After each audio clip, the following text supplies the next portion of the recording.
All right, I'm standing here with Julia, who's you're a New Hampshire native, right? Yes, I am. I grew up in Windham and went to high school in Salem. And we've been long-term Facebook friends, and we've had plenty of debates because you're more of a libertarian socialist, a classical anarchist, social anarchist, whatever. I figured I should let you fill in the blank rather than trying to describe what you are. But anyway, Predonian mutualist. I don't know, whatever. But you had a something on your mind that you wanted to rant about. Yeah. And that's what I do, is let people rant. Well, one of the things that I saw this YouTube video recently, and this video was from a couple years ago, and like this guy, it was a college student, he was making this video, and he's a little out there, but he made this really good point in this video, just about how people in our society don't really ask why that often. And a lot of times, like, we're just so focused on like the what, the who, the how, the when, you know. And he said no one ever asks why. And that's the problem, because if you're trying to build a new society within the shell of the old, you know, you're trying to break down the old society and build an entirely new system, you have to ask that why. You know, that's where it starts. That's step one. And the point that he was making, and I'm kind of elaborating on it, but it's like, you know, if you're in this movement, like if you say, you know, the whole world is just horrible the way it is, you know, you have mass monopolization of resources, increasingly authoritarian governments, people having no autonomy whatsoever, you know, regardless if it's political, economic, you know, in your workforce, your boss is dictating your life, you know, the government's dictating your life, you know, you have bankers, users who are dictating your life, whatever. And, but if you want to create that new society, first Julia, I'm sorry to interrupt you. You keep moving into the dark, so can you come back into the light? Okay. I'm going to back up too. Okay, but I want you to look your best. Yeah. So. Okay. But anyway, the first thing you have to question is like, you know, okay, now we know that the world sucks and we want to do away with it and create something totally new. But the first thing we have to be asking is, why do we want to do that? You know, and that's what I would say as well, you know, is that that's the first step, is you have to be asking these fundamental questions. Because, you know, one of the things that I see a lot, like when I talk to free staters and when I talk to like other like libertarians, there's a few libertarians at my college, you know, and one of the things we talk about all the time is like, they talk about making a free society, but I don't really think it's just about making a society free and voluntary. I think you also have to make that society desirable. Because when you think about it, I mean, no one's going to want to fight for your free society or build your free, you know, your new free society. But they'll fight for their Xbox. Yeah, but I think like no one's really going to desire having a new society if it means something like standards of living are going down, or, you know, standards of living will go down, or things won't be as convenient as they once were.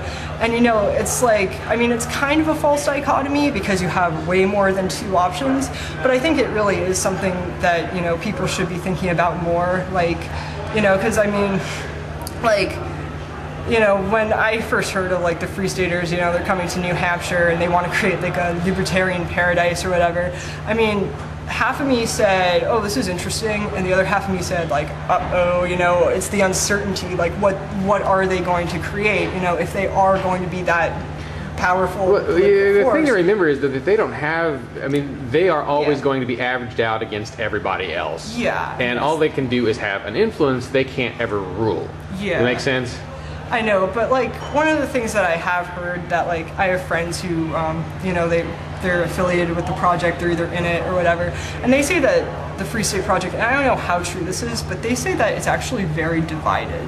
That you have people who are like intellectuals who have like, you know, degrees from George Mason University and like they know Austrian economics off the top of their head, and those are people who are very like the intellectual types, and they're much more interested in like taking power. And then you have like the off the grid people who are just kind of like, you know, doing their own thing and whatever. And then I've also heard too that there's kind of a left-right divide, interestingly enough. Like you have like the Murray Rothbard types, like the libertarian capitalists, but then you have people who are like the Benjamin Tucker, Kevin Carson types who are like libertarian socialists, like left libertarians. I know Tucker openly called himself a socialist a few times, but Yeah. you know that he wrote that whole thing about state socialism versus anarchism. Whatever. Well, That's you know, there's another divide that's beginning to happen that I feel myself being part of more than any other. I'm not really a part of this divide between the civil disobedience crowd and the political crowd. I'm kind of in both crowds there, but I am part of the divide between the people who are in the government and people who are not. I find that more and more. You know, that I'm questioning my old friends as to why did you vote that way, or how did you propose this bill with this wording in it, and there's that kind of thing. Once someone gets into power, they're automatically going to be a little bit divided from. Yeah. Well, that's the thing. Like, one of my favorite anarchist texts is Pierre-Joseph Proudhon's General Idea of the Revolution, and in that, I think it's chapter 4, I'm not sure, but he says some stuff in there that's very relevant to today. And I think he was writing this when he was in prison in 1850, I'm not sure, but he talks about how, you know, a lot of times people try to reform the state, they try to reform the government, and they go along with this assumption where, you know, it's not the institution that's bad, it's just the abuse of it. You know, it's not the institution that's bad, it's just the people running it. And he's like, yeah, that's just like saying it's not the monarchy that's bad, it's just the king's ministers, you know. And, you know, because he was making that whole case for, you know, dissolving the state and replacing it with like voluntary worker, you know, worker federations, worker cooperatives, all that good stuff. But I just think like that's really kind of how it is, you know, that people, they go into it because they think like, yeah, we can really reform the system, we can make it more free, and then the first thing that happens is it always, you know, that they get all messed up as soon as they take power, and the system doesn't change, you know, it changes form, but it doesn't, the violent monopoly is still there, you know, the authority is still there, the hierarchy is still there. So. Well, you had mentioned earlier that you wish people would ask why more often, and you probably have asked the question why, and what's your answer? Well, why? Well, what I think about is well, you know, the world is horrible, but why? You know, why is the world so horrible? Well, you know, you see mass inequalities of power, you see things like, you know, the majority of the population feels like they have no say, they're being dictated to constantly. And why, you know, just like I said, you know, that these hierarchical institutions, you know, when you take power, you know, people go bad, you know? And I asked myself this question a couple of years ago when I did become an anarchist, you know. Before I was kind of like a social democrat type, like I hung out with very authoritarian Marxist groups, I'm sorry to say, but yeah. But I just kept, you know, and at the time I was actually studying international relations, and one of the patterns that I kept seeing was how, you know, why is it that every time this new state forms, you know, becomes independent, whatever, why does it always go bad so quickly? And that was just the thing I was thinking about, like, why does you see this pattern again and again? Like, why is it? And people just want to blame, like, oh, it's bad leaders, you know, he didn't do what he should have done. But then when I started working at this anarchist bookstore in Boston, and I started reading all these texts, and, you know, people were saying this stuff, you know, 150 years ago, and it was just like, you know, and they just said, yeah, it's not the people. You look at it as you look at everything from the institutional perspective.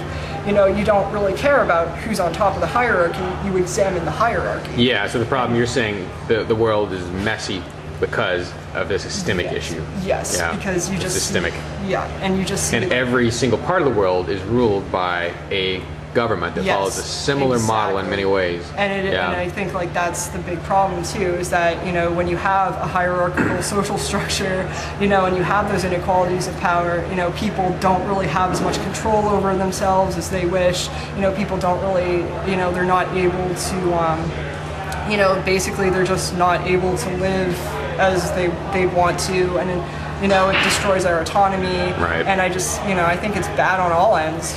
You know, It's like the people you said that they take power and then they vote for really crappy laws, and you're just wondering, why would you do that? You know, and it's like, who knows? Well, I can't believe, Julia, we got through 10 minutes of conversation without it being an argument. Oh yeah. Okay, so you want? It wasn't even a debate. You just want to ask me like? But that's all right. No, I'm impressed with myself. Okay. or with you too. Yeah. So, all right. Thanks, Julia. All right, but you should ask me the win-win question. Oh yeah. Well, actually, we couldn't come up with two sides to talk about. Well, could we? I guess like I'll just say that like what I would propose if like I was going to talk to like other free staters and stuff and just say, you know, because a lot of them come from a completely different viewpoint, I would say that if we were going to decide on like a win-win scenario, I would look at the dual power strategy, and I would say, you know, we should be building those alternative institutions before we start privatizing the schools, before we start privatizing the post office. We should be building alternative schools. We should be building alternative institutions that are horizontally organized, like worker cooperatives, where, you know, people have say over decisions that affect them, you know, and people are cooperating. They're not, you know, dictating to each other, you know. But I would also say as well too, like in the short term, is that if you are going to take power and you are going to try and like chip away at the size of the government, I would say that the first things you should be targeting are those 4 deadly monopolies that we talk about. You know, you should be trying to do things like get rid of land monopolies, get rid of money monopolies, which is pretty hard to do since the Fed. You mean like the Federal Reserve note, all that. I see. Get rid of patent monopolies, because those, you know, those are terrible if you look at what they do. Like, I mean, drug patents are one of the reasons healthcare is so expensive. Yeah. And get rid of these like tariff monopolies that are an infringement on a freedom of movement. And I would say like that's one thing that I'm certain that, you know, libertarian socialists and libertarian capitalists could probably agree on as well. But I would just say like what we really should be doing, like first of all, is showing solidarity with other people, like showing solidarity with our neighbors, and, you know, just trying to do that, like build those alternatives. You know, just don't even focus on what the government's doing. Just like do what needs to be done. And I think that's the solution. Interesting. I like a lot of these ideas. Yeah. Well, we should talk again. All right. Yeah. Sure. All right. Thanks, Julia. Merry Christmas. Yeah. You too. Happy holidays. Happy solstice. Yeah. Whatever. Yeah.